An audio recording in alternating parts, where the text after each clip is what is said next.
my name is Tony Dill. When I was young, I grew up in the church. My parents were really good, godly parents. And as I got a little older into high school, I started kind of wanting to fit in.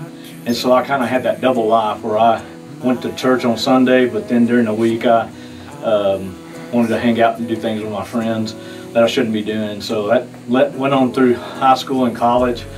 But as I ended up coming back home to farm, and probably my goal in my life was to be successful. And so I ended up getting married. We had 3 children together. Started kind of going to church, but as I started farming more and more land and working hard, I just didn't have time, because my #1 priority was to be successful. And so fell away from church. A few years later, one night I went with a friend of mine to a place that I shouldn't be. Occasionally I would go back there, and eventually led to an affair. Not too long after that, my wife found out about it. And I promised to never do it again, but the trust was broken. And we just gradually grew apart and ended up divorced. We didn't have God in our lives, really.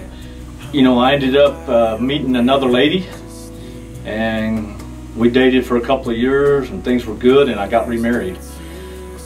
Started trying to go to church, but still wasn't giving God 100%.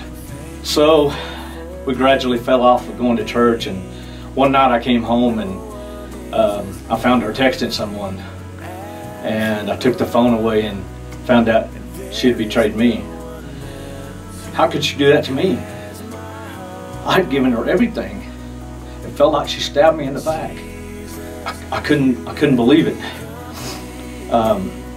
I asked her to leave, and filed for divorce. Now I realized what I had done to my first wife, how much it hurt, what the pain was. That summer was probably the hardest part of my life, the hardest time of my life. I didn't want to be around anybody. I didn't want to see anybody. I just wanted to work. Here I was wanting to be successful, and I'd been through 2 divorces. I felt like a failure. I was basically a dead man walking. A few months later, I walked to Emmaus. That weekend, as I heard men tell their stories, similar to what we're doing here today, I heard men tell their stories about what they had done wrong, what mistakes they had made in their lives, and how God had redeemed them. On Saturday morning, I went down to the cross, and I laid my stuff down, and I asked Christ into my heart to be my Lord and Savior. I got it from that place. Wow, I felt all the burdens lifted off of me, and it felt great. After I come home from my walk, and started doing things intentional.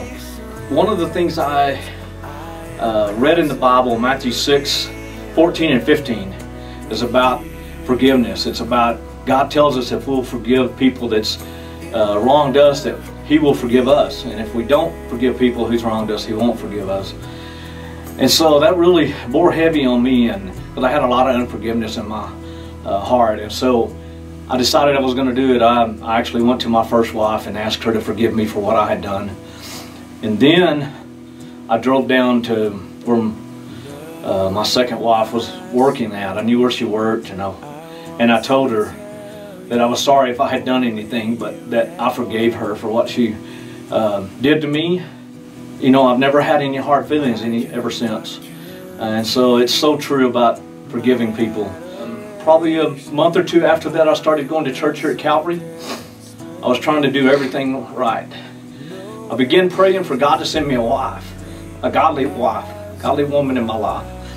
And it took a long time. It took about 2.5 years. Eventually, I met Donna, and we dated for about 14 months and got married.